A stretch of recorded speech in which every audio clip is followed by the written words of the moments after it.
Welcome back, everybody. It's Friday here on the Outpost Unknown YouTube channel, and you know what that means. We are here exhuming the X-Files, one episode at a time. My name is Matthew, joined once again by Jeremy. Hey, And we are knee-deep in Season 2. We're taking a look at the latest Chris Carter written episode, Red Museum, directed by a guy named Win Phelps, which I just thought it sounded like a cool name, Win Phelps. Red Museum, Jeremy. Take it away. All right. So it begins with a feedlot. You see a bunch of cows. They're very dirty. They're being ran down these chutes towards a meat packing plant. Single mom, gets off ship. She goes home. She talks to her kids for a minute, tells them to go order pizza, which, man, I wish my kids would order pizza for me. Hour instead. She goes in the bathroom. We have, the unsexiest shirt removal scene I think I've ever seen in network television. They do a close-up of her boobs in that bra, and they linger on it for a while. And when I was first watching this, I'm like, why are they doing this? And then we find out the dude's creeping and peeping through the mirror. Guy standing behind the mirror in her bathroom, just watching her. Oh God! And then there's he goes away from the mirror. All of a sudden, the phone in the house starts ringing. The eldest son picks it up, tells his kid brother, "Yeah, tell mom I'm going to be gone for 5 minutes, huh?" Walks out of the house, and he just disappears. Next thing you know, mom is on the phone 4 hours later, like, "My son's been missing for 4 hours." And yeah, the cops are looking for him. It's the next morning, and the cops are driving along a dirt road, and there he comes stumbling out of a wood line in his underwear and his tidy whities. And he turns around. The cop's like, "What is that?" Notice on his back, it's scrawled on his back, "He is one." Yeah. And then we get the title screen. And he looks like he's been through some shit. Like he's seen some shit. He's all out of it. He's got scratches all over his body and stuff like that. And it's like, what? Where was this kid for 4 hours? Did he get abducted by aliens? We'll find out. Did he go to a country party and just drop some acid and run off into a cornfield? Who knows? So, I'm just going to say it up front. There was so many things in this episode that should have been brilliant. And this episode never knew what it wanted to be. It wanted to be so many different things. Yep. And if it could just focus on the few things that it did really, really well, this would have been top 5 easily for this season. Like, there's so many cool things that happen. And it's just, there's some shit that goes, like, why did they make the choices that they did? Yeah, and this episode, as we go through it, I actually have a note here. Overly complicated, does not know what it wants to be. I feel like I am bouncing around from thing to thing without it actually fully being explained what's happening with each thing. It's one of those episodes where you're like, man, this would be cool, but yeah, they are all over the place. Chris Carter did not hyper focus on a specific thing. He just threw everything at the wall, and some of it sticks and some of it slides down to the floor. So we start with the sheriff that contacted the FBI, says that he thinks that this kid was possessed. Like, he comes across as kind of a small town sheriff, very religious, and he's like, "You know what? I can't talk to you about why I think this is. I'll have to just show you why I think there's a possession that went on." And he's worried because there's this hippy dippy California no meat cult that's in their town, where a bunch of people are like, they wear these white robes from the neck down, and they wear this like weird bright red turban on top of their head. The Church of the Red Museum. Yeah. Led by Odin, who's played by Mark Ralston. And I was going to ask you, do you know the cult leader here? Do you know what 2 famous movies Mark Ralston is known for? Yeah, I didn't know his name, but I wrote down the bull queer from Shawshank. Boggs, yep. Yeah. But what's his most famous role? His most famous role. I Yeah. thought that was it. No. He's Drake in Aliens. What? Oh, what? Yes, that is No Drake from way. Aliens for sure. Yeah, that's Mark Rolston. That's what. Okay. All Yep. right. Yeah, I've always he creeped me out so much in Shawshank that I can't see him as anything else. Yeah, he's great in So Shawshank. Wow, he's whew. so they're watching some sermon that this cult is putting on from the back where it's the bull queer comes out, he sits down, starts typing at this computer, and this gal that's sitting next to him, like his first or something, starts reading the sermon aloud I like to that. everybody. I thought I that thought it was was cool. cool. It was definitely like, okay, yeah, this is some weirdo California rich guy Silicon Valley shit. He just bought some property out here and just went nuts. But I bought into it, and he has this menace to him Yeah, that makes you think, okay, well, maybe this guy is involved for some reason because his mission or the mission of this cult is to get the world to stop eating meat. right. And And when he's typing, it's cool how they kind of film it also because he's got his eyes closed and he's typing everything perfectly. Like it's all coming through his soul. Where they talk about spirit walk-ins and spirit transference, like a spirit enters the body of another person and you're kind of like channeling that spirit, and that's kind of what they're doing. But there's that moment when like he's got his eyes closed and he doesn't, ostensibly doesn't know that Mulder, Scully, and the sheriff are there. And then he stops, and there's that great low angle as he opens his eyes and like turns and looks and gives that like creepy half smile. And it's like, as I'm watching this, I'm like, all right, we're getting into some creepy cult shit here. I can't wait to see where this episode goes. Like, they're bad guys, right? mm, no, so Nope. so we cut back to the single mom. Peeping Tom is still living in the walls apparently of her house, just watching her all the time. Um, then we get a scene where they want to, or they get told, or they ask the sheriff, where's the best place to sleep? Where's the best place to eat in town? And it cuts from that scene to Scully is pounding Yeah. some fucking beef ribs, just sauce all over her face, like big ass smile on her face, like My note here is Scully beasting that barbecue. yeah, yeah, she knows how to eat, and that's Yeah. awesome. Then they see outside of the window of the restaurant one of these weird turban kids go walking by, and of course the jackass local kids pull up in their truck, and they're like, "Hey, he's stupid!" Like they're picking on him, shit like Yeah. that. And so Mulder heads outside because he doesn't. Apparently, he sympathizes and doesn't like bullying. He says that quote. He says, "I see 4 against 1, and I have a problem." Yeah, Good on you, Mulder. Stop the bullying. and the kid, the ringleader of all these kids, like, who the hell do you think you are? My dad will do blah blah blah. Well, who's your dad? It turns out his dad is the sheriff who pointed them to the restaurant in the first place. Rick is the Yeah. name of the kid. And so they get the kid to, they send the turban kid home. They get Rick and his gang to get back in his truck and leave. Rick goes and drops off his girlfriend. And you know what? I have a note here. I'm just going to have to say it. For a dickhead, Rick is a really passionate kisser.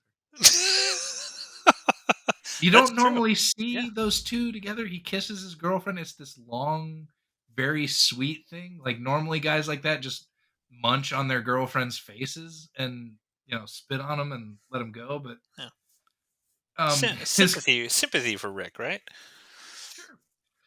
Well, as it turns out, his girlfriend walks a few like a block away and then sees this dog tied up. And as you know, if you want to kidnap a girl, you lure them in with puppies. Yep. They can't resist them. And she walks up, starts touching on this dog, like, "Oh, you're so pretty. It's after dark. This isn't scary or sketchy at all." Chloroform rag over her mouth. And just like the kid from the title screen, she ends up or covered in scratches, getting found running through the forest. She has that sequence where we kinda see Oh, her with the waking up. crows. Yeah, she Yeah, sees, yeah. like, a tree turn into crows, and then she's got her hands in the ground, and all those bugs start crawling all over, and she's, like, freaking out. Yeah. So it seems like maybe these kids are getting drugged up and left in the woods to scare the shit out of them because that was clearly hallucination stuff. And she was alone there. There Yeah, wasn't anybody else other than, they made it a point to say that the none of these kids had been raped or sexually assaulted, nothing like that. They were just out to the woods, fed a bunch of fucking mushrooms or something, and then just tripped balls and either died of exposure or got found. yeah. It's all very strange to Mulder and Scully, like, they don't no one really understands what's going on with why these kids are being found like this. So Mulder thinks that it's the cult guy, that he's kidnapping these kids to kind of send a message, try to get the community to stop eating meat or whatever they're trying to do because there's hostility between the two communities of people. Yeah. The townspeople do not like the cult at all, and the cult, interestingly enough, they sort of, even though Mark Rolston's character is kind of shown, at least early on, to possibly be kind of like a bad guy.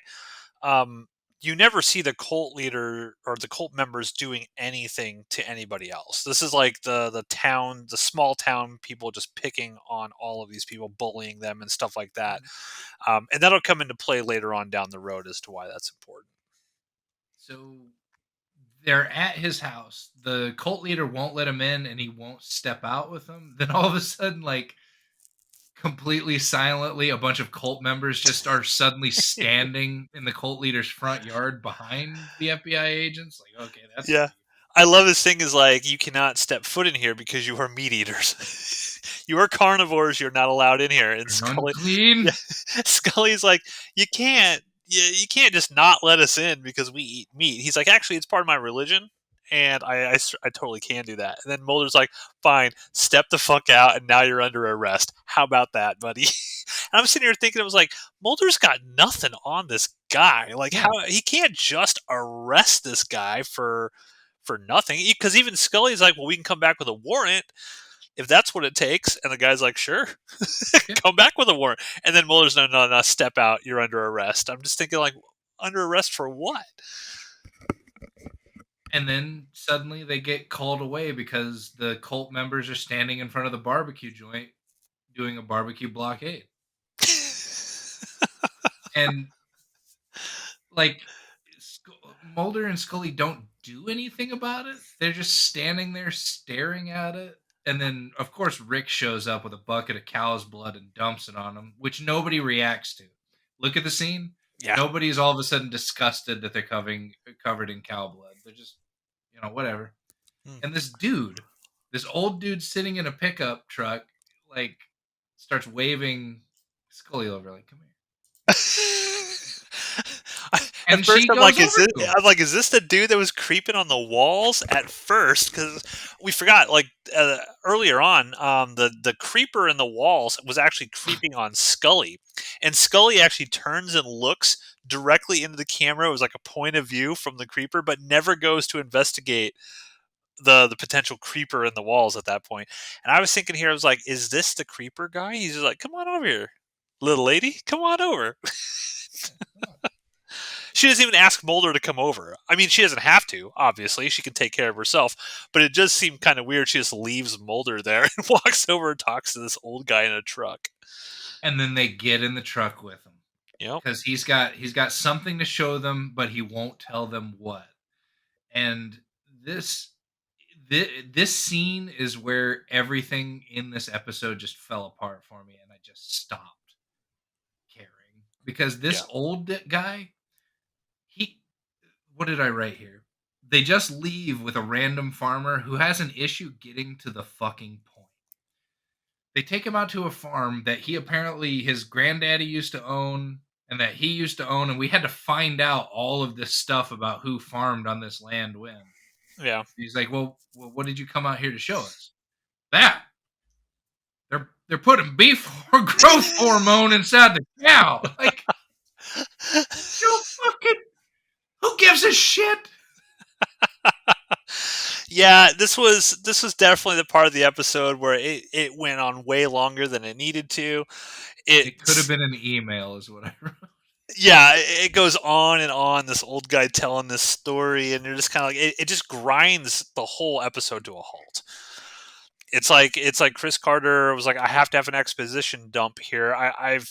I'm pushing up to my 44 or 45 minute limit here, and I don't know where to fit all of this stuff in. I got to have this old guy say all of this stuff to get everybody focused back to where they need to be by the time the episode ends. And then we immediately get a plane crash out of nowhere with two characters we've never met, no idea who they are, Yep. and they go down the woods. There's some charred money inside of it. They find out there's a bottle inside of it, and that this doctor was the local country doctor that had ultimately been caring for a lot of these kids, had delivered them, had had done checkups on them throughout their life. But we're not there yet. I was Um, completely confused about this whole section of the episode. The plane yeah, crash, the money, the vial of I'm just like what are we doing here? Like we were and then we had we get back to the farmer guy that's injecting the cows with the pervert because we finally see the wall pervert's face, yes. and he's helping this farmer inject these cows, and then he leaves, and then this blue car just pulls up, and the farmer's like, howdy, blam, just fucking shoots him down. Yes. Yes. And I wrote that down. Howdy shoots the guy in the face. Yeah, I wrote howdy, blam. That's all I got here. And Yeah, this episode, like the last 15-20 minutes of this, just rapid fire. You're getting crazy shit left and right, and it doesn't seem to make any sense whatsoever. they go back to they visit the single mom again, and they're talking about her husband and how he died. And she starts out with this sob story, and Mulder, in the most insensitive way, just stands up and walks away from the conversation. He's like, because he sees the pinhole of light coming through the wall. Like, he Yep. doesn't care that this woman is spilling her guts out. He's just like, hey, enough of that. What is this? Breaks out the window in the mirror in the bathroom, and it's just a bunch of videotapes stacked up. Like, somebody's been in there recording, Mom doing the boobs. shitter. Well, they said there was like little boy stuff on Oh here. yeah, they did mention that. I thought that was weird. I was like, wow, because when Mulder goes to interrogate the guy when they get him, he's like, I was especially fond of the little boys videos, and I was like, that seems like a weird thing for Mulder to say, and a Well, weird I thing think to he's add trying to into it. trip him up, but they don't arrest that guy or do anything with him. They're just like, he's not, or fucking. You have a wall pervert who just gets away with it because he's not part of the greater story arc here. Yeah, We end I up mean, finding out that the dude that fucking shot or that the doctor that went down in the plane crash had been treating people or these kids with the alien virus purity control shit that we were from the Erlenmeyer flags. yes, And out that of the dude nowhere. that pulled up in the blue car and shot the farmer, like, he wasn't doing anything other than sticking. Oh my god! Just beef growth hormone was all that farmer was doing. But you find out that that guy in the blue car was the dude that shot Deep Throat to death. Like, we were just supposed to know. He should have been a recurring character. He Yeah, should have showed up earlier in the episode than what he did. Like, it all of a sudden came down to a revelation of Scully's way late because they see him driving by. Like, I know that guy. yeah, I Like, recognize that that face. it during that reveal, it should have been a holy shit. This thing just got so much deeper, and it wasn't. It was just like, what the fuck is going on Yeah, in this episode? this And was this was too much for this episode. It was almost like Chris Carter was like, "Hey, I got this idea for this weird cult thing, but that's not going to be enough. I'm going to have to tie this into all of this other greater mythology shit in like the last 15 minutes, and that'll be great." No, no, it's not great. It's just confusing. It feels rushed. It feels forced. It makes no sense. Yeah, they get all of the kids rounded up because this guy in the blue car that shot Deep Throat is apparently killing everybody that was ever involved with this. So the kids, they're worried about them, the parents, the doctors, everybody They is just kill getting a bullet. Rick gets killed too. That's the other Yeah. thing we kind of went. The sheriff's son is murdered, which makes the sheriff kind of go, Oh, that's another thing too. The weirdo, the wall pervert, was the one that was kidnapping the kids and yes. then drugging them up heavily because he's like, I'm mad that this growth hormone is making all of these kids angry and they're disrespectful. So I'm gonna take them out of the woods and scare the shit out of them with some drugs. But I'm not going to kill But him. I'm not gonna kill them. I never killed them. And yeah, I was videotaping some kids taking a shit, but they let him go. It's it's such bad writing. It's But real bad writing. they round up all of the kids, and they did kind of this cool thing that should have been cool. They're like, where are we going to take all these kids to hide from Yeah. this gun? And they end up contacting the cult leader guy, and he just lets them come hang out in their preaching barn. And it's like And that that's was cool. That was cool yeah, because I like when Mulder goes up to him and he's like, "Look, I know this is going to uh, offend your religious sensibilities, right? But you have a chance to save a bunch of kids, lives of a bunch of kids." And like you said, that moment, it kind of works, but it could have been so much more powerful had they, like you mentioned, focused on that stuff throughout the whole episode rather than suddenly swerving and talking about alien DNA and cattle inoculations and doctors dying in plane crashes and things of that nature. It felt like I was like, man, such a missed opportunity because it still feels good when they let him in. It just could have been better. yeah. Could have been better. It had all. There are elements all throughout this episode that, standing alone, are brilliant, and there was something here. It's just this fucking episode never figured out what it wanted to be. Right. So somehow Mulder goes back to the meat plant that we saw at the very beginning of the episode and is never talked about again. He starts finding well, no, first, like he walks in and you got all these racks of beef hanging from the ceiling, and he goes to underneath one of them to touch some wetness and like smell it. Like, yeah, that's fetid blood pooling on the ground, bud. That's how this shit works. No, but then afterwards you see gas cans everywhere. So this dude in the blue car that shot Deep Throat is going to burn down the beef plant. Yep. Okay.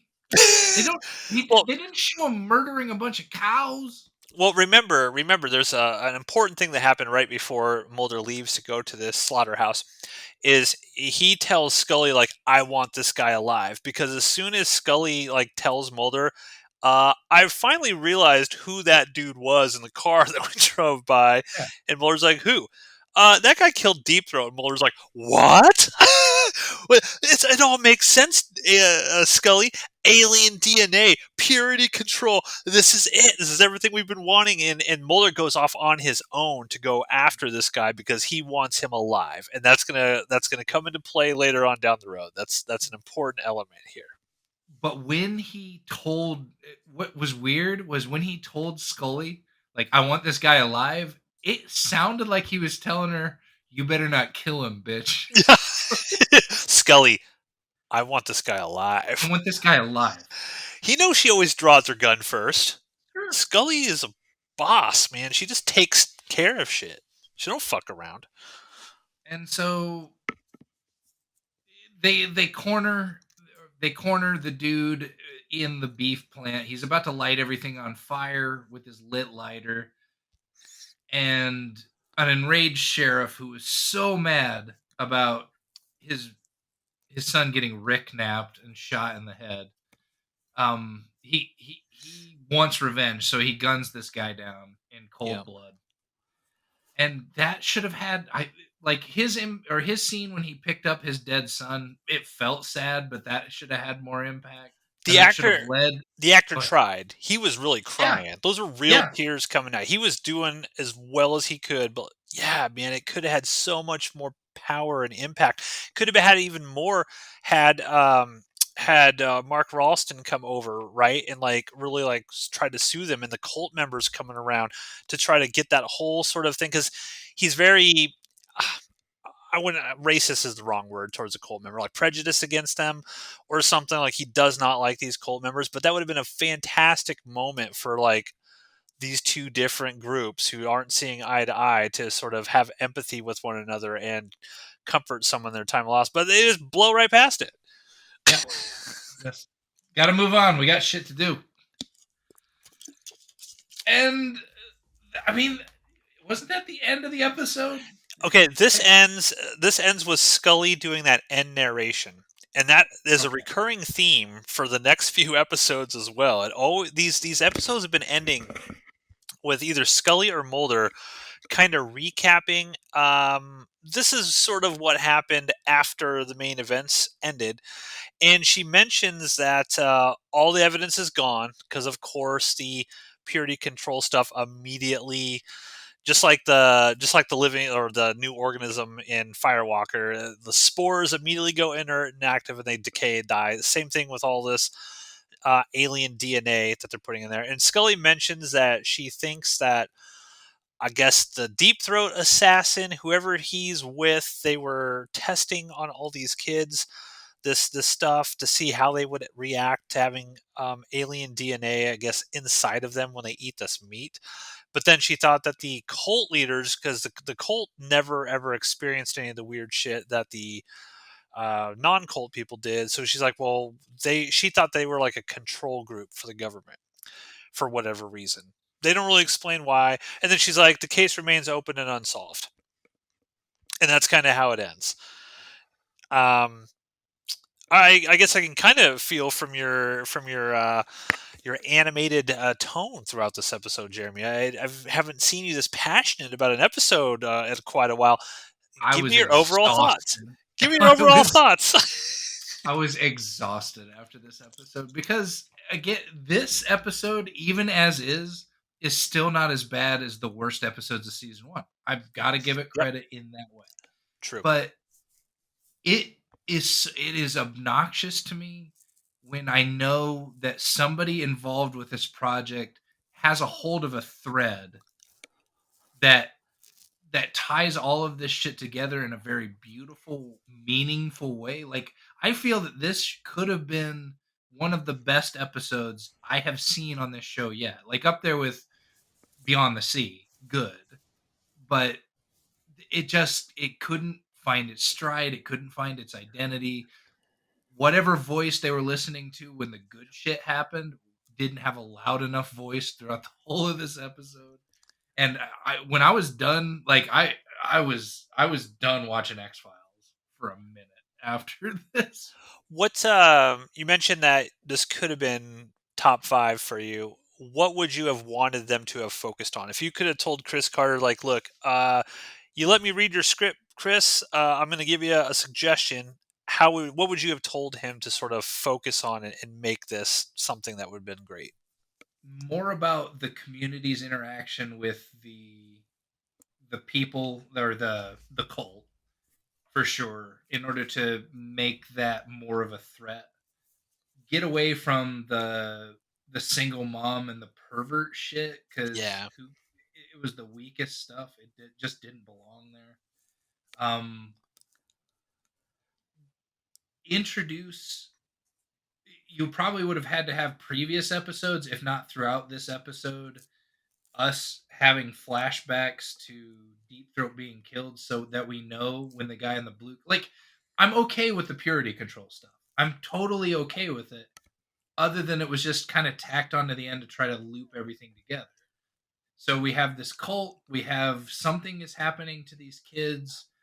There's aggression and things of that nature. Maybe focus a little bit more on what happens when you stick kids with purity control like we had with the other guy who could stay underwater for hours, get yeah. shot, clean blood.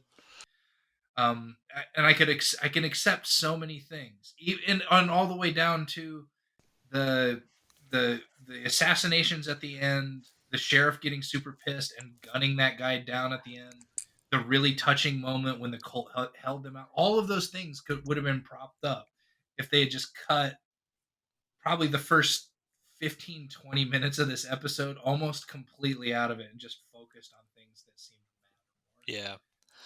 I think I'll go slightly different than you. I agree with focus on the community and the cult and the interactions there.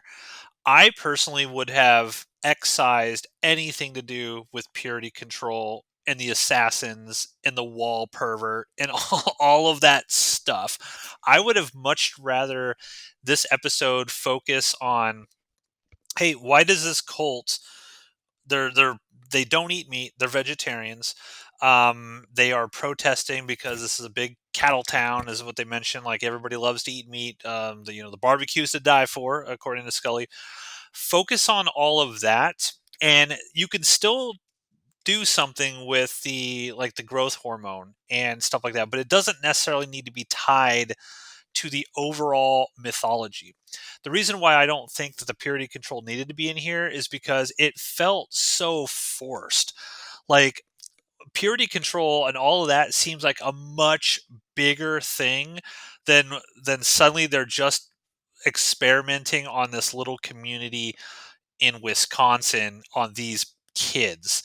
It just seemed like this episode was smaller than what the purity control stuff needed to be. Like, I need a bigger episode with bigger stakes for something that important to the overall mythology of the show.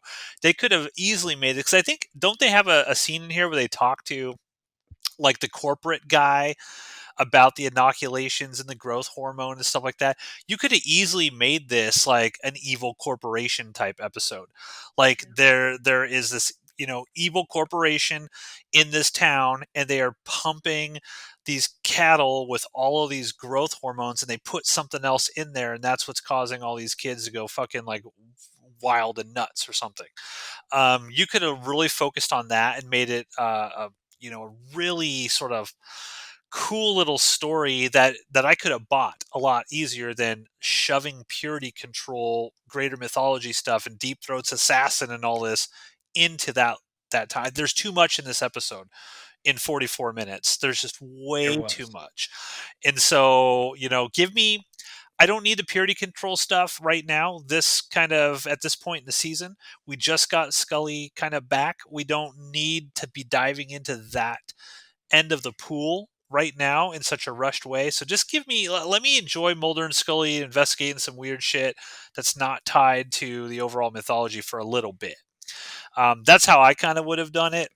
But overall, for me, I'm right there with you. Like, this is not space level bad, No, or anything like that. So it's not terrible. It does have cool stuff in it, but I feel for me so far, it's easily the weakest of all of the episodes we've seen.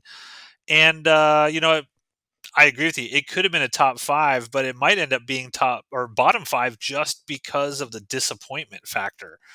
yeah, It had so much going for it. But a few interesting facts here, and I actually want to look into this a little bit more because I had no idea about this. The original draft of Red Museum functioned as a crossover episode with the CBS show Picket Fences, an idiosyncratic drama that ran from 1992 until 1996 and was set in the fictional Wisconsin town of Rome. The idea came about when David E. Kelley, the creator of Picket Fences, and Chris Carter were talking in a parking lot about how interesting it would be to have Mulder and Scully visit Rome. Now, did you ever watch Picket Fences? I did not. I watched a couple episodes of that back in the day, and for whatever reason, I don't remember anything specific about it other than it felt quirky. It felt to me like, it was like a David Lynch sort of thing, like a, like, how would I Twin say? Peaks. style. like a Twin Peaks for normies is how I kind of remember it. Now I Okay, don't so Portlandia. I gotcha. something like that. Yeah, yeah. And it said Kelly and Carter started to plan out ideas, agreeing that unlike traditional crossovers, the two shows would each air their own episode featuring characters from the other series. However, CBS vetoed the crossover idea. Of course, X Files was on Fox, Picket Fences on CBS to rival uh, um, television stations. Executive producer Robert Goodwin said of the experience, quote, I spent days on the phone with the producer of Picket Fences. We spent days organizing our schedules.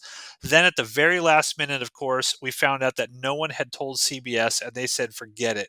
We're having enough trouble on Friday nights without publicizing the X-Files. It's too bad, unquote. The Picket Fences episode originally intended to cross over with the X-Files was called Away in the Manger and aired the week following Red Museum. While every reference to picket fences was purged from the X Files episode, the Picket Fences episode contains a few subtle references to the happenings in Red Museum, including a mention of Dr. Larson.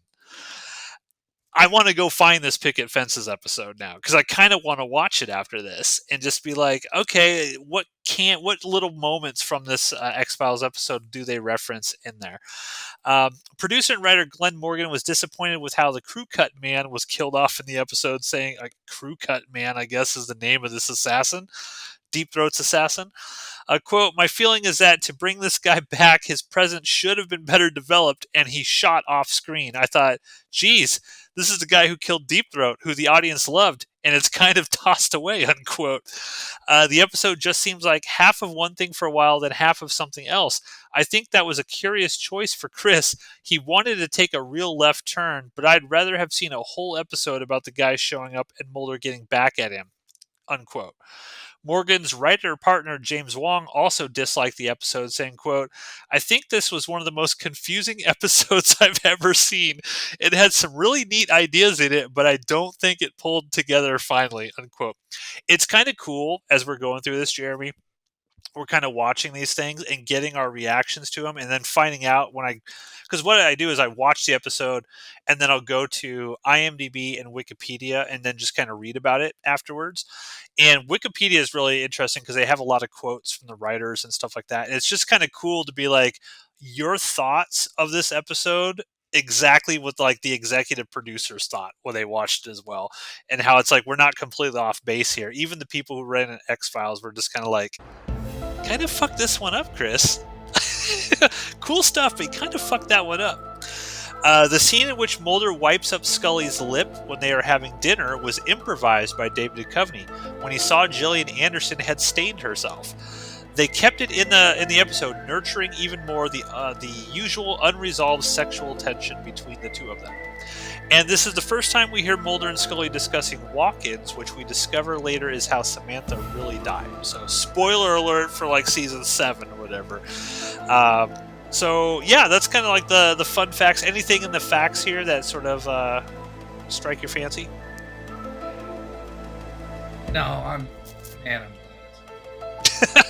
Okay, so that's it, everybody. That's our episode on Red Museum, an episode that could have been great, but kind of fell flat on its face.